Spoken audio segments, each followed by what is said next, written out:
শাপলা চত্বরে হত্যাযজ্ঞের তদন্ত প্রতিবেদন হাতে পেয়েছে আন্তর্জাতিক অপরাধ ট্রাইব্যুনালের প্রসিকিউশন। এতে পলাতক সাবেক প্রধানমন্ত্রী শেখ হাসিনা ও সাবেক সেনা প্রধান জেনারেল আজিজ সহ ৪১ জনকে আসামি করা হয়েছে। তবে আসামিদের সংখ্যা কমতে বা বাড়তে পারে চূড়ান্ত প্রতিবেদনে। আজ আন্তর্জাতিক অপরাধ ট্রাইব্যুনালে নিজেদের কার্যালয়ে ব্রিফিংয়ে এসব তথ্য জানান চিফ প্রসিকিউটর আমিনুল ইসলাম। প্রসিকিউটরদের সাথে হেফাজতে ইসলামের নেতারা মামলার অগ্রগতি নিয়ে দেখা করেন। এরপর তারা জানান খসড়া তদন্ত প্রতিবেদনে তারা সন্তুষ্ট। নূনবী সরকারের প্রতিবেদন।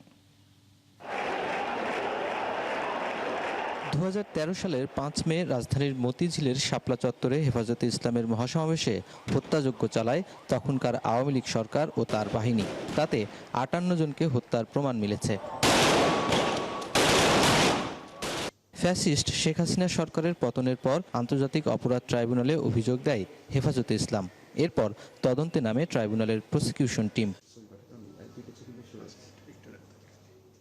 রবিবার ট্রাইব্যুনালে তদন্তের অগ্রগতি জানতে আসেন হেফাজতে ইসলামের নেতারা। প্রসিকিউশনের পক্ষ থেকে জানানো হয় ৪০ জনেরও বেশি আসামি করা হয়েছে তদন্তে।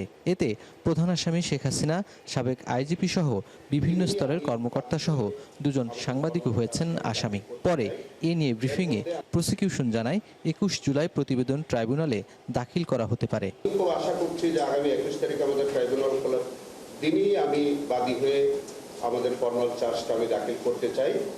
এর মধ্যে আমি আমাদের নেতৃবৃন্দদের সাথে আমরা কথা বললাম, ওনাদেরকে পরামর্শ দিলাম যে এর মধ্যে যদি তাদের কোনো আরও ফার্দার কোনো এভিডেন্স থাকে, পরামর্শ থাকে, তারা যেন আগামী ২-১ দিনের মধ্যে, এই 2 দিনের মধ্যে যাতে আমাদের তার দাবি তদন্ত ও বিচারে কোনো আইন লঙ্ঘন হবে না। আমরা প্রথমত প্রাধান্য দিচ্ছি আমরা কে অপরাধী, কে পুলিশ, সাংবাদিক, আইনজীবী, ডাক্তার, এইভাবে আমরা দেখি কিন্তু ইনভেস্টিগেশনটা হয় না। অতএব আপনাদের এই আশঙ্কা থাকার কোনো কারণ নাই যে পুলিশ হলে পুলিশকে ফেভারিজমের কোনো জায়গা আছে। এই মামলায় দেখবেন, এই মামলার মধ্যেও দেখবেন যে বেশি সংখ্যক মানুষ কিন্তু পুলিশই হবে।